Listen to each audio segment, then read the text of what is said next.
Yo, we back with another video, man. Today we got some more Tommy G inside the largest prison in Texas. You feel me? First things first. I know I said I was gonna post every day. In December, I've already failed twice. I'm not gonna lie. Marvel Rivals came out. You know what I'm saying? Niggas been busy, shit like that. But yeah, that's really what's going on between that. But niggas posting though, you know what I'm saying. But yeah, I don't have anything to really talk about. So make sure you like and subscribe. The original video gonna be in the link down below. And without further ado, let's get into this video, man.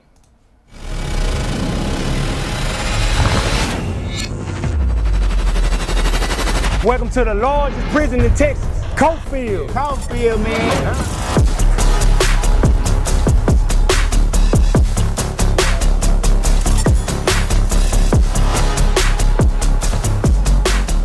How does one even get the what's it called, access to go inside a prison like this, bro?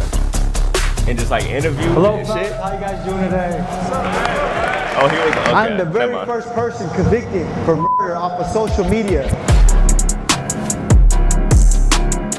You step up in an environment like this, it's like walking through an invisible landmine field. Gotta be careful how you walk.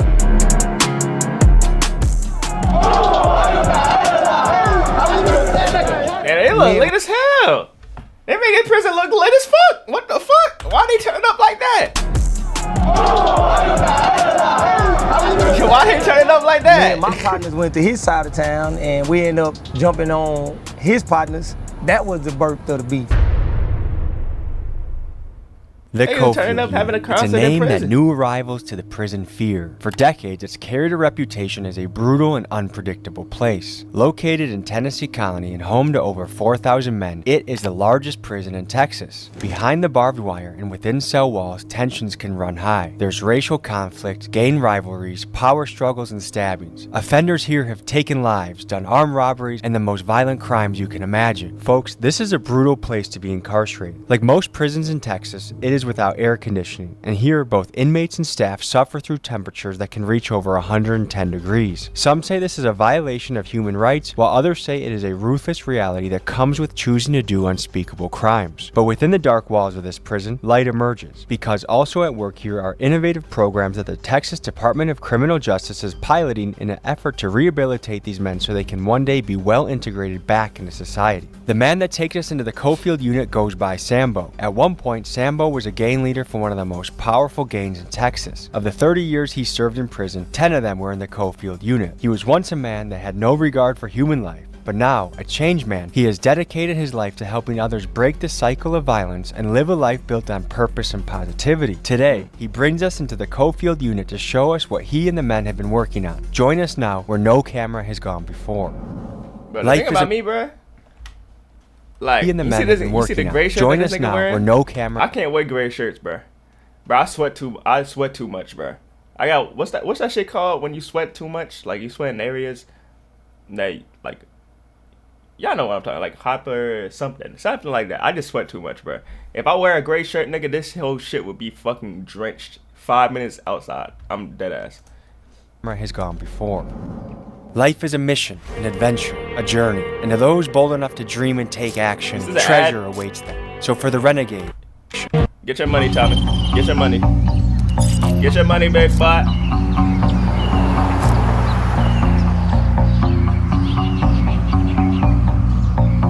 we left Dallas early this morning. We took a lonesome highway road to Tennessee Colony, Texas. We're gonna be visiting the largest prison in Texas. The United States locks up more people than anywhere on earth by far. If you look at the numbers, we lock up about 1% of our entire population of our country, which is a wild statistic. There are people here that haven't seen light of day as a free man for 10, 15, 20 plus years. And I'm eager to learn their stories, hear their experiences, and see how they deal with the concept of living in a cage for a good portion of their life. This, folks, will be unprecedented access to the Cofield unit in Tennessee Colony, Texas.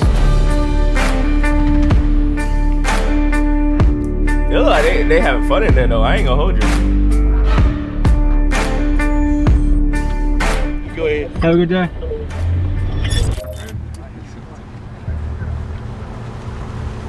What's up, my brother? How you doing, brother? All right. Good to meet you. Good to meet you, man. Y'all can park anywhere, anywhere back here. We're just waiting on them because we gotta unload this stuff. All right. Cool. And get ready to come out.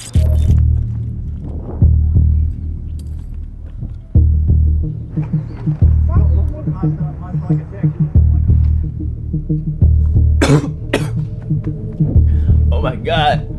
I drank the water too fast.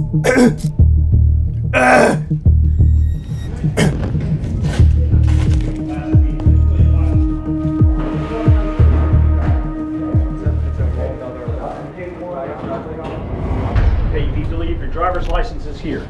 All right. And then you need to sign in. Are you familiar with this place? No, I'm from San Francisco. This is the largest maximum security unit in Texas. Largest man. 4,100 inmates on this farm. Come on, let's go. 2,100? Nigga, like 41000? I thought he said 4,000. Nigga, 4,100? Yo, what the fuck? Wait. No, I'm tripping. It is 4,000. I'm slow. My fault. It's 4,100 motherfuckers. Okay. I'm slow. Okay. I caught myself though. Big high. How are you? How you doing, brother?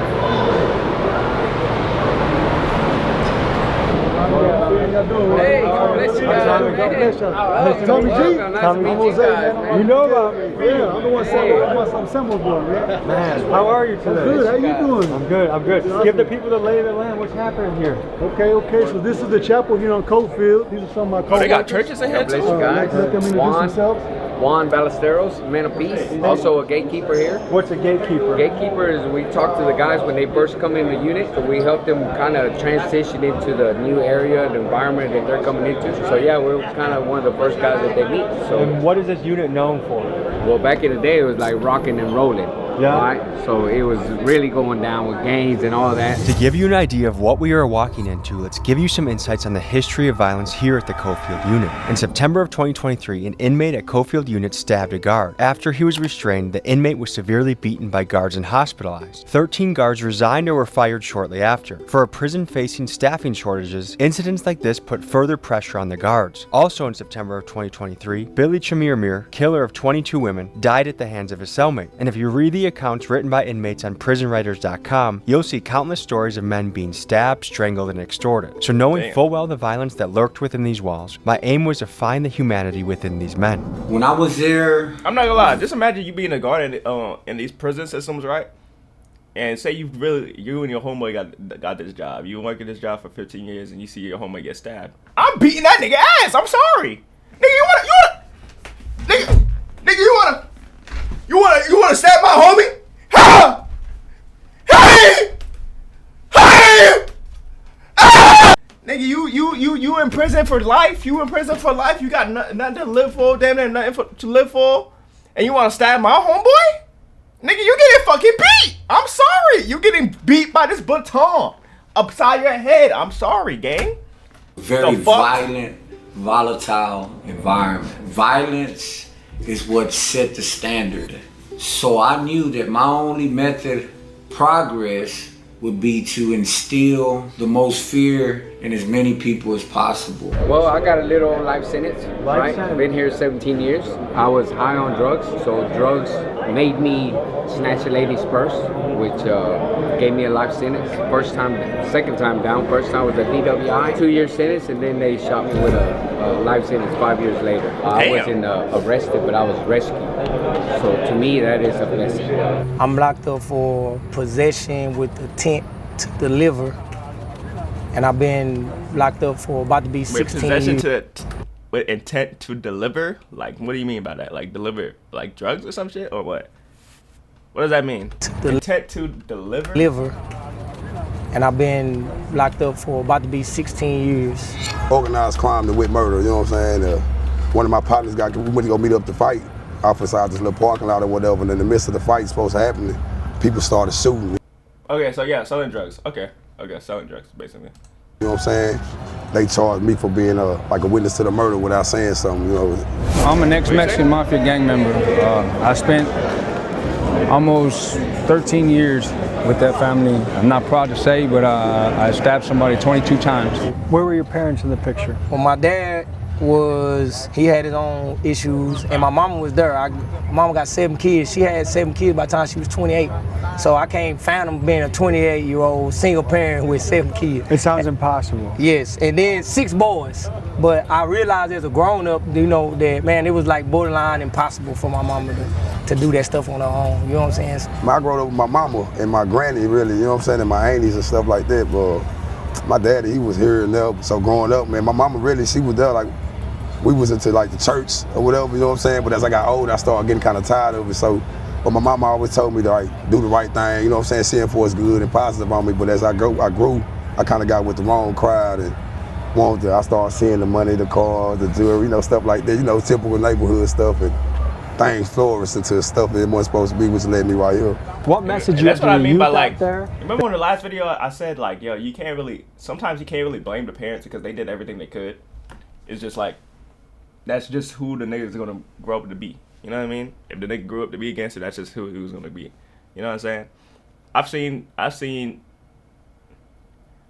got some homeboys that be into that type of shit, and I met they parents, and their parents be literally like the nicest, most like, you feel me? Like you wouldn't expect for them to birth somebody that would be into like a gang and stuff like that. But at the end of the day, you can't really just blame the parents, bro, because if they tried and they put all their effort into their son or daughter and they still want to be into a gang, there's nothing really they can do. They already made their mind up, you know what I mean?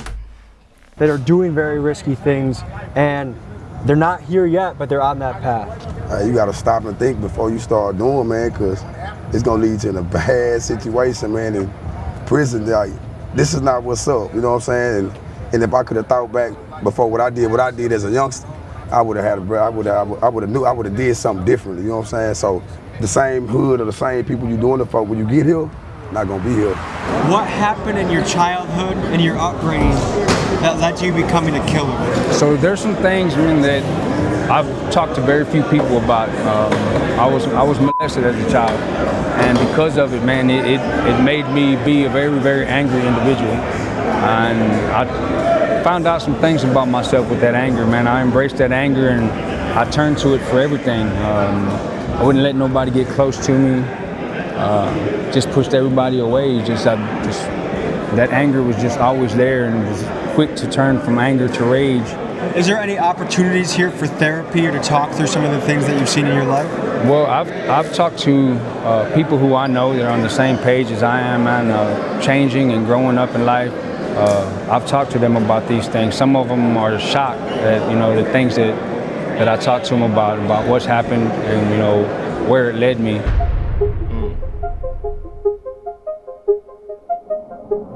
My name is Kenneth Young, and I am the director at East Texas Hospitality House here in Tennessee Colony.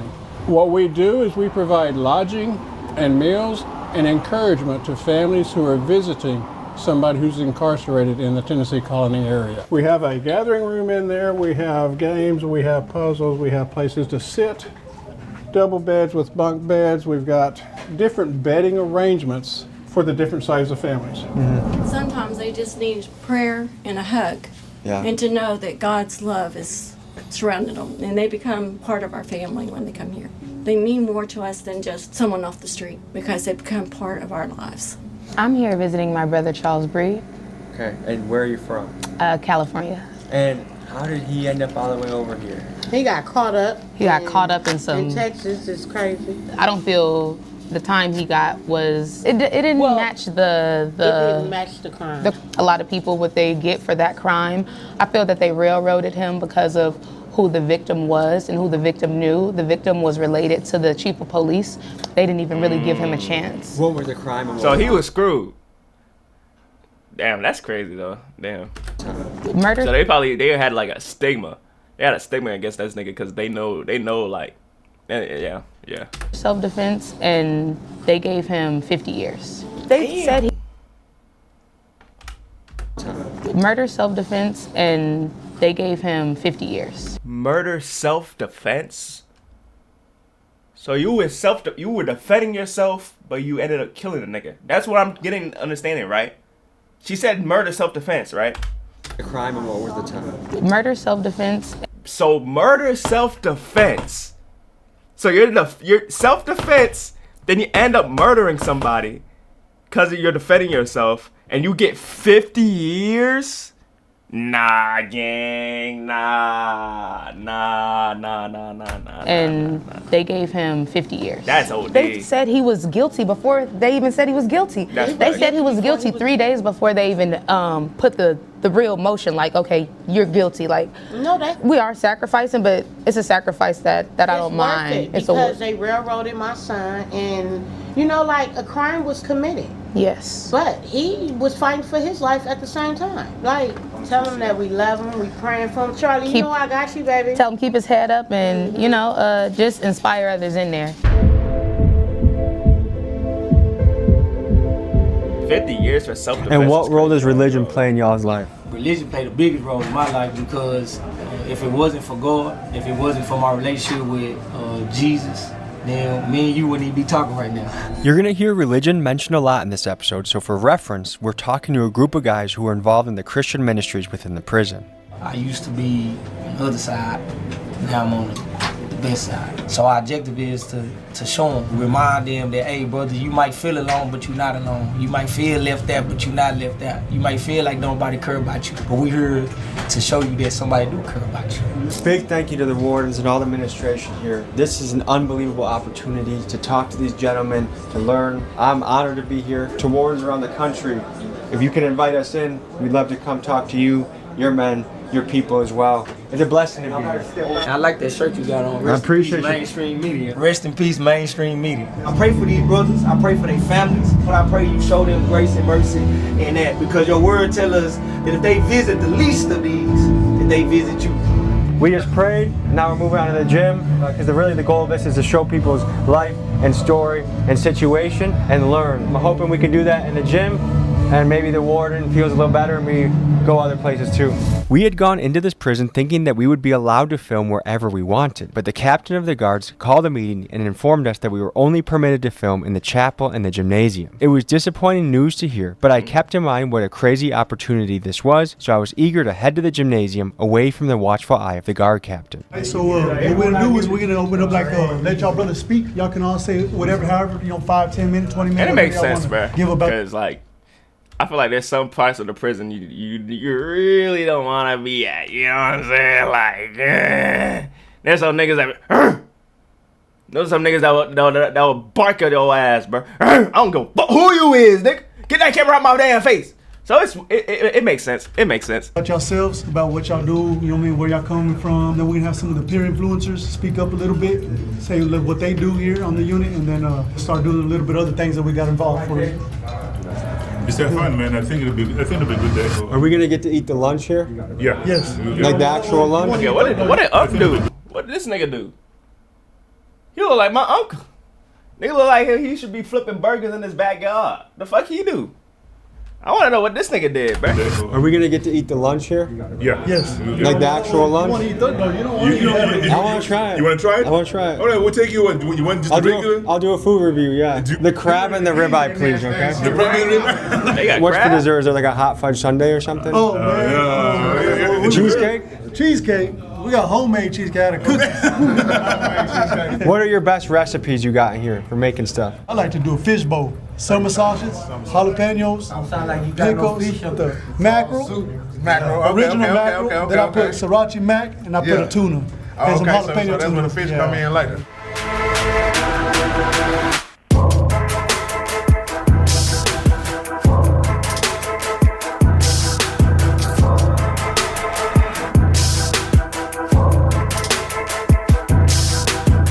This is like a little thing for Glow that we do every Friday. And we're gonna do a little bit of performing, front line, and we're gonna do a little bit of rap. I made the personal choice to become a better individual, to become a better man. And I fell into the street life.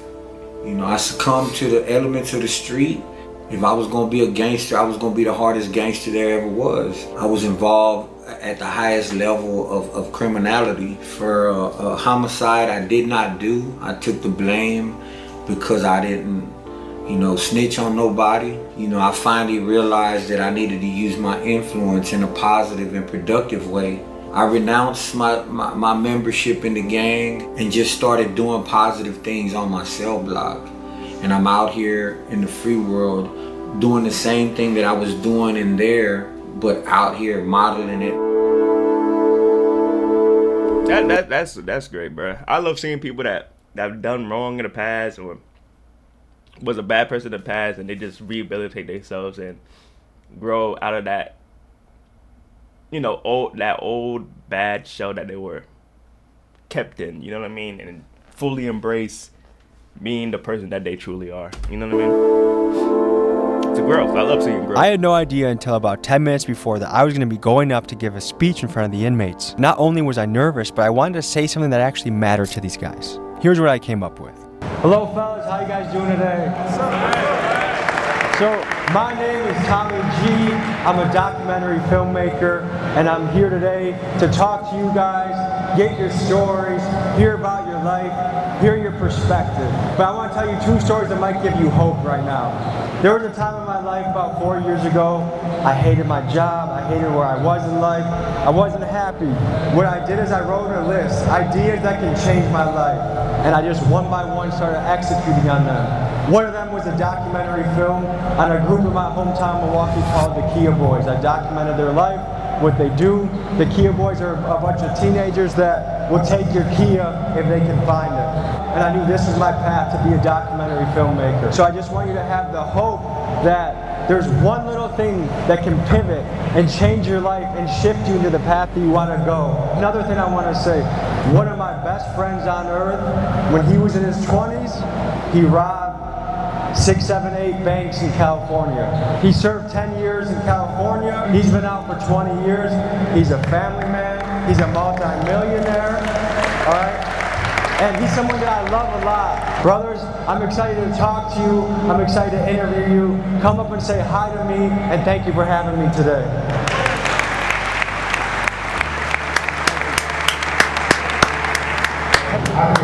That's something I never expected to do, but I'm glad I did. When life serves you on a path, sometimes you just gotta run and take it, even if it feels a little scary. If there's something you need to pull the trigger on in your life, what are you waiting for? Exactly, bro. Whatever you want to do in fucking life, go for it. 110%. Fuck what everybody else doing. Fuck whoever doubting you. Fuck everybody. Fuck everybody. Do you, gang. Do you, gang. And do it 110%, bro. Find something that you fucking love, bro, and do it 110%, bro. Forget what anybody else is saying, bro. It might look dumb to other people, but for you, bro. And when you make it in doing what you want to do in life, and you make it, and you're make it hella money, or loving the thing that you're doing, those same people that were hating on you, those same people that were making fun of you when you first started out, are gonna be the ones coming around, congratulating you, be the first niggas to congratulate you and shit like that. I'm telling you, bro. Just do whatever you want to do, bro, and follow it 110%. I don't give a fuck how stupid it may seem, or how outrageous it may seem. Do it, bro. Do it, 110%, bro, and go all out for that shit, bro. Whatever y'all doing and whatever y'all dreaming about doing, that's what I'm doing. Whatever goals y'all making, bro, just don't give up, bro. I love y'all. How many of us wanted to be famous when we were kids? Raise your hand. Never in my wildest dreams did I think I would become famous for something I would regret later in life. I'm the very first person convicted for murder off of social media. If you look up Tienda versus State, I'm the very first one convicted through the United States. I'm posting pictures of myself, but because I had gang-related tattoos, they were saying that I was staying in contact or recruiting gang members. And then somebody started talking to me negatively on social media, so I started talking negative back, and that led into incriminating myself. It wasn't until a man came up to my cell one day and asked to pray for me. And you know what I did? The monster in me, I cussed this man out. F-bombs, the Lord names in vain. Come to find out, he was a unit chaplain. And as he's praying for me, I stop a mid-sentence to stop because he said that I would go back to population. I told him I'm in SEG. How am I going to go back to population? My God could do the impossible. Do you actually believe in your life God could do the impossible? Yeah. Not only did God restore my family, my mom came to see me.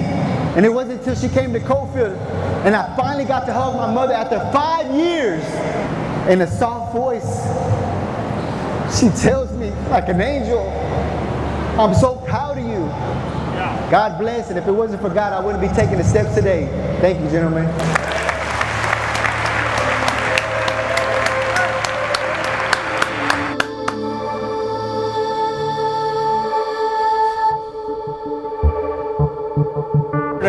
What normally happens Monday through Friday here? Usually on Saturday, you go to church. That's probably about the only thing that we got to look forward to on the weekend. Church services, unless they have an event like this that we can come to. But most of the time, you got to get laid in. You got to know somebody that'll put you in. Monday through Friday, well, it all depends on what you're doing for yourself. Either you get involved in school, spiritual-based classes, or you can just get stuck on the wing and do nothing. What do a lot of the guys do here to pass time? Me, I'm involved in spiritual-based classes. Right now, I'm involved in culinary arts class, so pretty much every day of the week, I'm involved in class. So 2 questions that a lot of people in society are asking right now. Number 1 is, does prison rehabilitate people? And number 2 is it the job of prison to rehabilitate people? Well, so I can say this. I just did 14 years down here. I stepped out for about a year and a half. It boils down to what the person wants to do. I know before I left, I wrote down a bunch of things that I didn't want to do, and I guess I still desired to do those things. I still wanted to use drugs. Thanks to God, I came back with an 8-year sentence, and then this time, my whole perception of prison has changed. To me, I see it as a school. You have a lot of opportunities, so I'm taking advantage of every opportunity down here. I was out there 8.5 years of solitary confinement. 8.5 years? 8.5 years solitary. In a row? In a row. How did you survive that mentally? Mentally, I read, I prayed, I worked out. I kept my mind focused. Don't get me wrong, I see people commit suicide, come out, get killed, get stabbed. 8 years of solitary confinement, my nigga? Yeah. I know I could be by myself for a long time, like a lot. I've been. People say I'm comfortable being by myself, a little too comfortable, but 8 years, gang. 8 years, bro. That even seems a lot for me, gang. That's 8 years, bro. The whole 9 yards. But I seen it all, man. Himself, you name it. When a prisoner is deemed too dangerous for the general population, they are sent to a place designed to isolate and contain solitary confinement. Here, they are locked in a windowless cell no larger than a parking space for up to 23 hours a day. Their only reprieve each day is a brief hour for exercise alone in another cage. Days blur into weeks, weeks stretch into years, and and it's just like, bro, that little ass square, bro.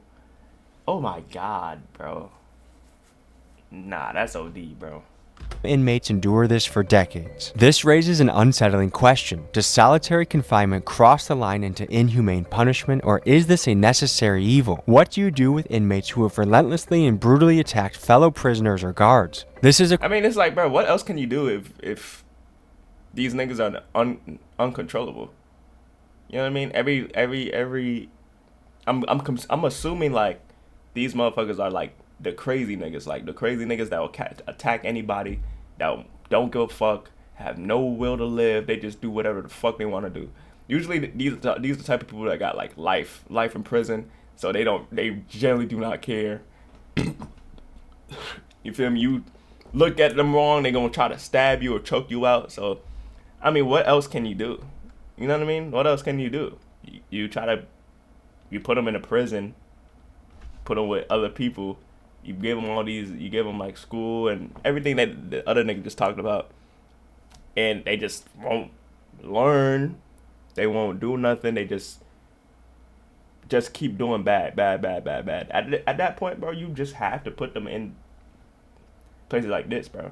Because you got people that are actually trying to improve in life, and then you got this nigga just trying to like stab niggas just cause. You know what I mean? So it's just the way how you look at it, to be honest. A question that we as a society are still figuring out. Do you think that should be allowed to put a human in solitary confinement for 8 years? No, I think that's inhumane because I believe people deserve a chance. Now, if they're a threat to everybody, yeah, I mean, I can see what they're talking about, you know, but I mean, they would have to be a real serial killer, like not. Yeah, that goes into that's a psychological aspect. I did 5.5 years in set. You know, not everybody's mentally strong. You know, people are chemically imbalanced. Not everybody can deal with the solitude back there.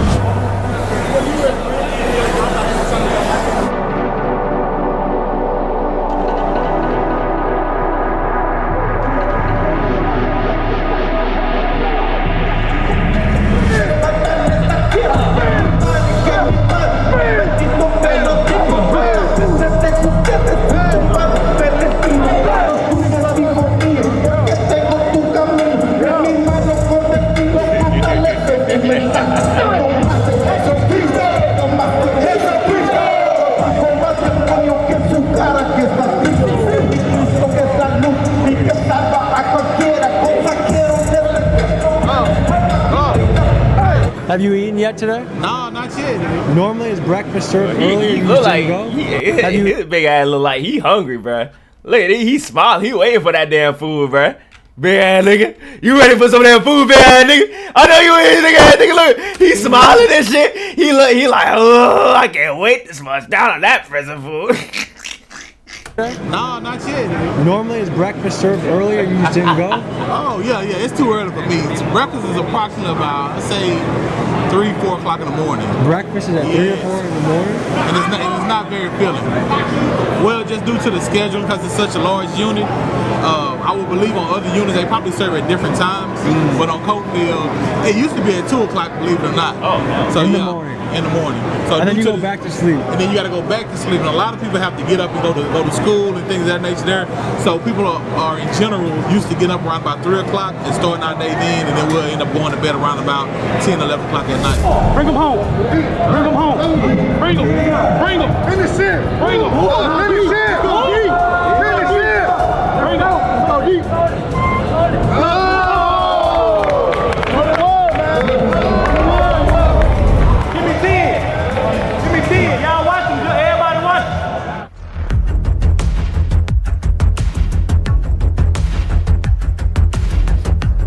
What the fuck did he have on?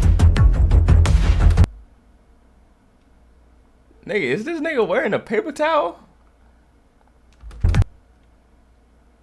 You know what? I'm not even gonna ask questions, bro.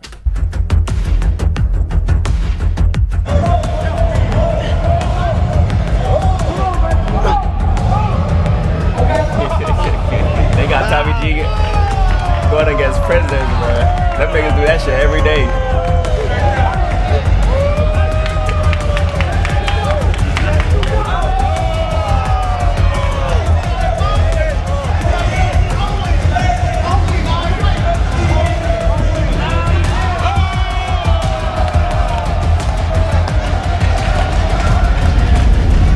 How many push-ups you do today? Man, probably like 250, 300. That's just an exercise.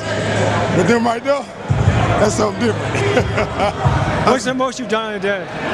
Oh, probably like 1,000. 100 sit-ups, 200 squats, something to keep it going. We just want to say, man, we both from the Arlington, Texas, man. So shout out to Agtown, Texas, man. Shout out to the Ag, man. You know what's crazy? Let me show you how good God is, man. We used to be enemies in the world. Yeah, man. Right? We literally used to beef with each other. Like, for real. Try to kill each other out there. But now look at God. You know what I'm saying? Now we doing ministry together. So back in the day, you guys used to beef. Tell me about that. Well, you know, so we both got 2 different reasons why the beef started, which is funny. So the beef started from my perspective is because one of my partners who is dead now, rest in peace, Shot Merck, right? He got jumped on his side of town. So then me and my partners went to his side of town and we ended up jumping on his partners. And then to him, That was the birth of the beef. When they jumped my people, they thought we jumped his people. I'm like, man, nah. So we really just, we clashed and started really killing each other for nothing, man. How many people do you think died in this beef? I know I had like 3 on my side. Nobody from my side died, but I lost more homeboys to the system than I have to depth. And how far did each squad live away from each other? Man, we went 10 minutes apart. Yeah, we about 10 minutes. What does it feel like now to have peace and love for each other? I mean, it's good. I mean, yeah, I ain't gonna lie, it make me think about all the life lost and that years wasted, only to conclude that we all right. Yeah. Nah, for real. That's what it is. The only reason we're in here today is because of this man here, Sambo. Tell the people your story. Well, I did 30 years in prison for murder I didn't do. But God put it in my heart to come back to prison after doing 30 flat years and to give a message of hope to the brothers on lock. Because it was the programs that TDCJ offered me that strengthened my character and gave me the tools that I needed to become an asset out there in the community and no longer a liability. Tell me about the innovative programs TDCJ is offering. TDC offers a vast array of innovative programs. They offer the Field Minister program, they offer the Faith-Based Dorm program, they offer the Self-Harm program. TDCJ has put these programs in place, but they're all volunteers, so it's up to the offender to take advantage and to seize the opportunity and make the most of it, to acquire the tools that they need while they're incarcerated, so that way they can come out here to the free world and have the tools that they need to reintegrate and reenter back into society in its proper context. So today I walk as a father, a husband, and a man of God. But my example is one so that I can give inspiration and motivation to the brothers that are locked up. Tommy G opened the door. We got Peso with us and Payday and Joe. We made it happen today here on the Cofield unit. Tell me about your 11 years of administrative segregation. It was a time of reflection and introspection. You know, I was there because the system couldn't control me because of my violent nature. But while I was in there, I had to sit back and realize that I had more value, more self-worth, that I was able to be more than just a TDCJ number, that I had the ability to give back and that I still had value. I come back to the prisons not just to support these brothers, but to get fed spiritually and psychologically as well. Because when I see them continue on doing the things that they're doing, it motivates me out here in the free world as well. My thing is to let the world know that there are brothers that are incarcerated that are doing the right thing, that should have the opportunity to get out there and give back. I appreciate you. It's an honor. God bless you, man. God first. One big question we have to tackle is, when is the right time to release someone back into society? How can we evaluate when someone has truly changed and is no longer a threat to safety? The U.S. Department of Justice ran a 24-state study and concluded that 82% of inmates were arrested at least once more within 10 years of release. But why? You said 82%? That's a fat 82. Okay, 82%. 82% of people in state prison were arrested at some point in the 10 years following their release. Damn. Oh my God. So the niggas that... Damn, so it's a high chance that niggas go back into prison within 10 years of their release, bro. That's insane. 82% though? And this is March 2024. Like, this is this year. That's only, however, the vast majority of people in the group were arrested within the first 3 years. Damn. And more than half within the first year. Concluded that 82% of inmates were arrested at least once more within 10 years of release. But why is this? Environment, job opportunities, socioeconomics. I mean, we are talking about millions of men that are oftentimes locked up during what is supposed to be the most productive and fruitful years of their life. And it's a shame, but I have one idea that might help. Most of these guys are released from prison without a dollar to their name, so many return to the same ways to make money that got them locked up in the first place. What if instead of these guys working for free, like they do in Texas, or 9 cents an hour like they do in Illinois, what if we paid them a little bit more, so that when a man who has served and worked for 10 years gets out, he has a nest egg in which he can rent an apartment, pay for transportation, and buy the necessities he needs to exist in the free world. Maybe I'm just a pot-smoking hippie for saying this, but if the goal is to truly rehabilitate these men and make society better, then let's put our money where our mouth is. Yeah, it makes sense, bro. Cause if you are like a hiring manager at a job and you see somebody who is a convicted felon, like you see 2 people apply for the job, right? And they have the same resume, right? But one is a convicted felon and one is completely clean. As the hiring manager, you're gonna go for the completely clean nigga, bro. Not just because, like, not because the nigga, you know, the nigga's gonna do something. He probably might be the most nicest nigga in the world. Like the convicted felon might be the nicest nigga in the world now. You know what I mean? But they're always gonna pick the nigga with a clean record just because they're not trying to take that chance no matter what. You know what I mean? It's like, damn, like, they got the same shit, but this guy's a convicted felon and this guy's clean. It's like night and day. You know what I mean? So it's tough out here. And you got it. You in those applications, bro.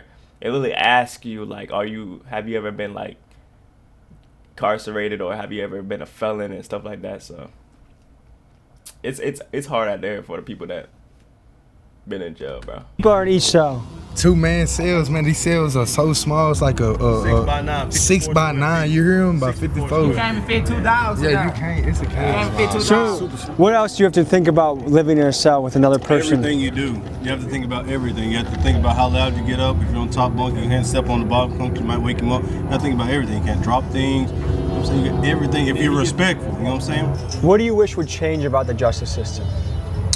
I wish that they would really take an individual and look at the history that he has in his prison and the true change that he made. It's a lot of brothers in here that had committed crimes as kids and they're still in prison with too high sentences. And they've changed their lives. They done went to college. They done all type of things that get ignored, unfortunately. By show of hands, who would say they grew up in poverty? Show of hands, how many of you had your father in your life growing up as a kid? How many of you didn't? Do you feel like that was a big reason why you chose the path you did? Was a lack of a father? Of course. My father was there. It was more so the attention. You know, I mean, I lived in the household with my dad, but he didn't show me that fatherly attention that I expected from my father. That's why I lacked that. That's why I'm always gonna be like, I'm in the same boat as. It's complicated, but that's why I'm always gonna be like in my child's life no matter what, bro. Even if it's just like, even if me and this is all hypothetical. Even if me and my BM don't see eye to eye or something like that, right? I'm going to see my kid, and I'm going to show him love and appreciation. You know what I mean? I'm going to be by his side. I'm probably only gonna have one kid, bro, and it's 1 or 2 kids. If I'm gonna have more than one kid, it's gonna be from the same mother, bro. Because I don't want multiple baby mamas and shit like that. I feel like at that point it gets messy. But I'm always gonna be in my kid's life no matter what, bro. I don't care. Like I made that shit up. I made my mind up like years ago. Like nigga, like I'm gonna be in my kid's life no matter what. You can't. Nah. How many of you think in some way prison was actually a blessing for your life? How many ever tried to pay the laws off? Somebody called the doctor, because I'm sick of this. In my heart, it was blacker than some licorice. And just like cinnamon, it was hard to swallow. Yeah, my old lifestyle, it was hard to follow. But Christ came. My life changed. He renewed my mind, new mind frame, filled with the Spirit. That's how I maintain. Now I do everything in Jesus' name. But it took me to getting locked up to find freedom. Met Christ and I realized I really need him. Because like the children of Israel, I was lost people. Now I'm playing the role of Moses because I'm trying to lead them. Yeah. This nigga spin though. Oh my God! Yo, no, I'm not gonna lie. Oh my God! It took me to get locked up to feel freedom. Oh my! And then this nigga, yo, oh my God! No, I'm not gonna lie. He was spitting. He was spitting though. He was spitting. You can't even catch. What he say? He said he get like those lost kids in Israel. Now for like Moses, it's like show like nah, bro. Up to find freedom. Met Christ and I realized I really need him. Cause like the children of Israel, I was lost people. Now I'm playing the role of Moses because I'm trying to lead them. That's a fucking bar. You can't even sit here and cap. That nigga's spitting. That's hard. That's hard. That's hard. That's hard. That's hard. We got into a prison today. That's hard. I think we learned That's a lot. fucking hard. A lot of guys Oh my that are changing God. their life around and have tough stories to hear. And I think this is important because we as a country have to talk about incarceration, injustice, because it's important for the victim and their family to be taken care of, but also the perpetrator to be assigned a proper time. Thanks for joining me on this episode. We'll see you guys next week.